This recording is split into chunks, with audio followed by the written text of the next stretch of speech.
Hello! In this video I change an automatic transmission. Because the trannies I have are a little different type, I need to change the torque converter and the bell housing. While at the back of the engine, I will change the main seal that is leaking. I will bend and install new ATF lines and change the kickdown cable.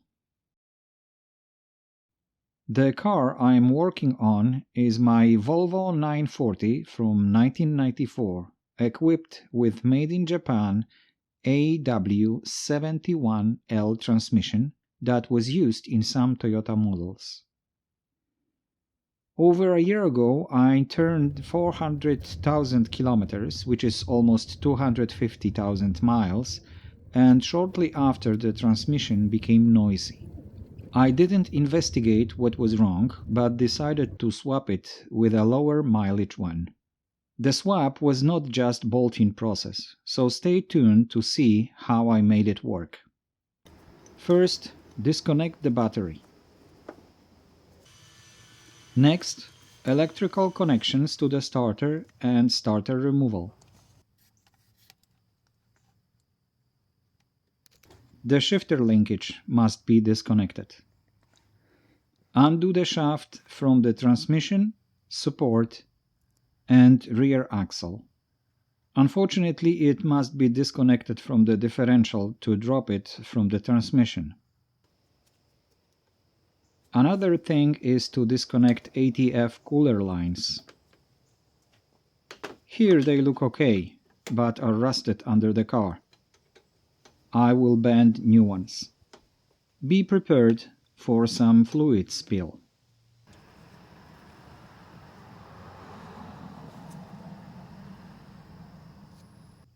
The RPM sensor is sticking proud to see the flex plate. One bolt is holding it there. It is better to pull it out to avoid damaging it.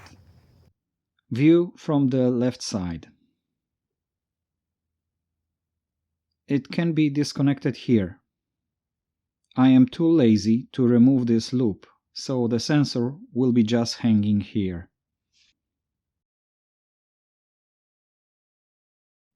The kickdown cable must be removed from the spool. There are 3 steel cables on the spool: throttle, cruise control, and kickdown cable. I must disconnect this one here. This cable shifts down the gears under acceleration and determines shifting points for the gears. My cable is stuck in the spool and I had to drill it out. The bottom is soaked with oil. The main seal to be replaced. The flex plate cover is out, and now I must unscrew 4 bolts that hold the plate to the torque converter. Flat screwdriver locks the flex plate and I work the bolts. Must turn the crankshaft in the process to get to all of them. The bolts are out and now I can turn the torque converter while the engine is stationary. I mark the position of the driveshaft. This thing is balanced and must be set relative to each other the same way. Driveshaft disconnected from the differential. Here we have 2 halves of the driveshaft. I will address all the critics in advance now. Bring your fine automobile to the province of Quebec, and after 1 season driving in snow and salt, we will have a chat about rust. This car is 30 years young. Runs, blinkers are working. Time to undo bolts holding the gearbox to the engine. 2 on one side next to the exhaust pipe. On the other side, 2 starter bolts were holding tranny to the engine.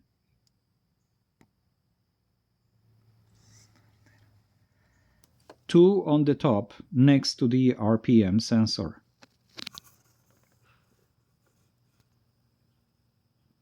The shifter linkage disconnected. The overdrive plug disconnected. Before I unscrew the transmission support, the engine must be supported. Otherwise, it will tilt back, possibly breaking exhaust downpipe or ripping out the radiator hoses.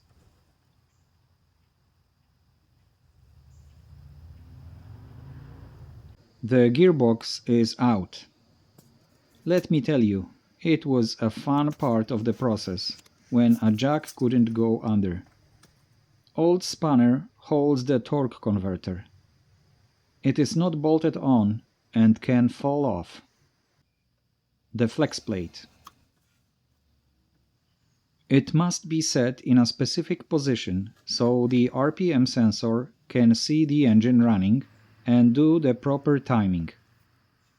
Those gears mesh with the starter to turn the crankshaft to start the engine.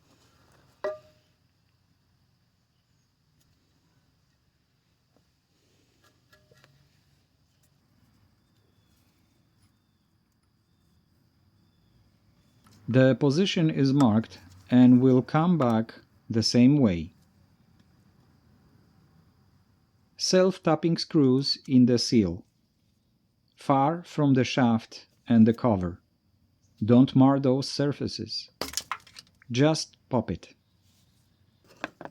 The new seal must be the same size and must have the same direction.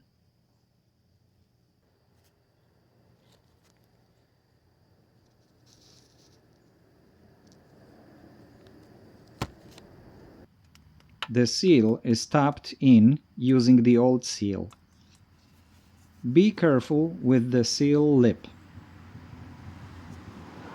You don't want to flip it and lose a tiny spring pressing the lip to the shaft. I used a piece of thin plastic with some oil to lubricate to introduce the seal to the shaft. It is a tight spot to film the process, but you can get the idea. The seal is flush with the surface, not too deep. I use the old one to make sure it is evenly pressed in.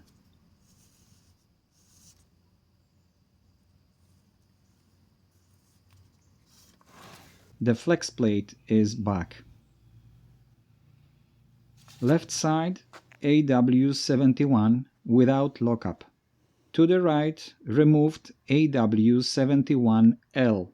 Most of the internals are the same, but they are different gearboxes. This one was set with a PRV V6 engine. Different bolt pattern on the torque converter than I need. From the old one, I will need only the bell housing. The torque converter with lockup mechanism. Not use for me. I have found the right one at U-Pull. Low mileage for B230F engine. No lockup. While the transmission was out, I replaced the gearbox support. Now I will change the bell housing. Before that, I checked how deep the torque converter was set. It is easy to remove the torque converter. Just pull it. And the other one.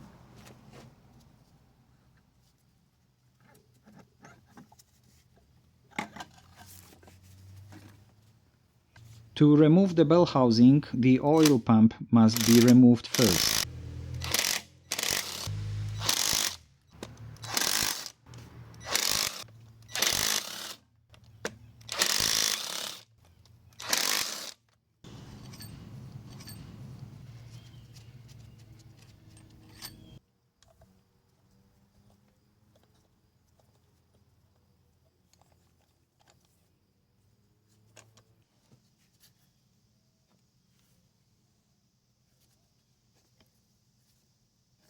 The pump is out. The bell housing bolts.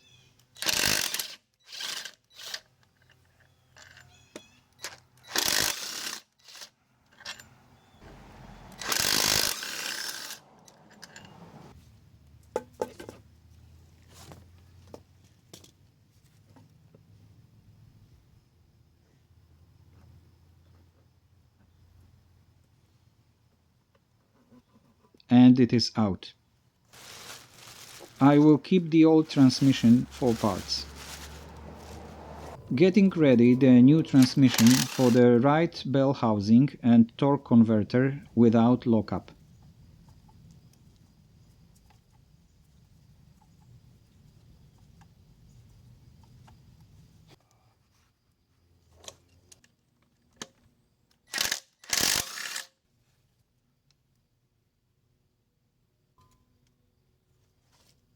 The seal is intact, so I reuse it. The bell housing compatible with B230F motor. Bolted on. Next is the oil pump. Predetermined position.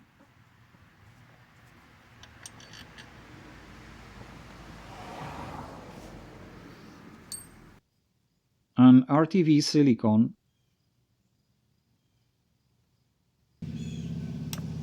Torque wrenching bolts.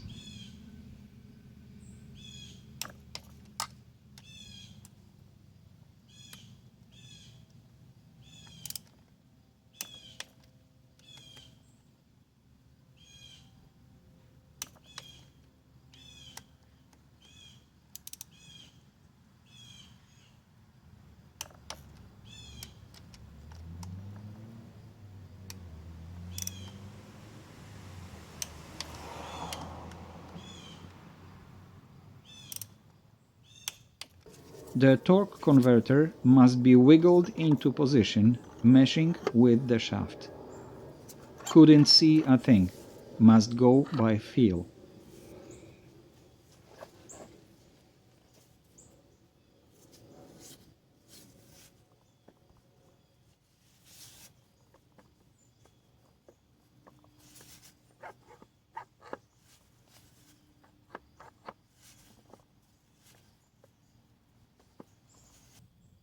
The converter secured by the old wrench. Now I check the depth and compare it to what it was on the removed, high-mileage transmission. Now I check the overdrive solenoid before installing the transmission back on the car.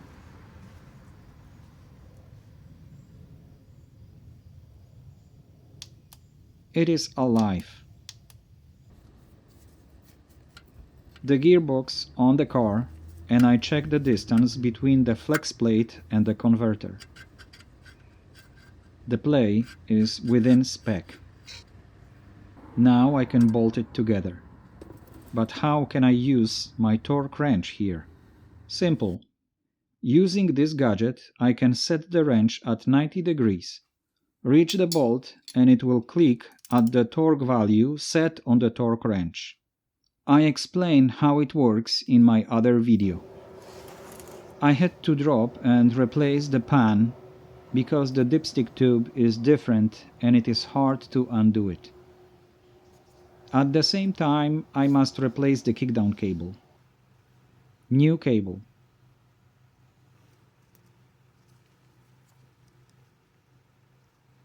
It sits on this spool. Remove the linkage from the groove and slide the anchor to the left. I put everything back together. Bend the ATF lines. Add oil. Detailed video about this process on my channel.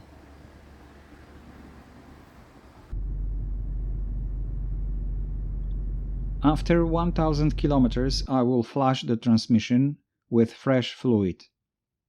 The process is described in my other video on the channel. For now, the car is running well. The difference is like a day and a night. Till next time.